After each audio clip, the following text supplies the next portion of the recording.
உணவை ஜீரணம் செய்யும் முக்கிய உறுப்பு எது? ஆப்ஷன் ஏ இதயம், ஆப்ஷன் பி மூளை, ஆப்ஷன் சி வயிறு, ஆப்ஷன் டி காது. சரியான பதில் ஆப்ஷன் சி வயிறு. இரத்தத்தை சுத்தம் செய்யும் உறுப்பு எது? ஆப்ஷன் ஏ நுரையீரல், ஆப்ஷன் பி சிறுநீரகம், ஆப்ஷன் சி மூளை, ஆப்ஷன் டி மூக்கு.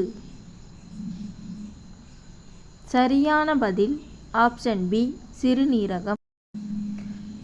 நாம் பார்க்க உதவும் உறுப்பு எது? ஆப்ஷன் ஏ காது, ஆப்ஷன் பி மூக்கு, ஆப்ஷன் சி கண், ஆப்ஷன் டி வாய். சரியான பதில் ஆப்ஷன் சி கண்.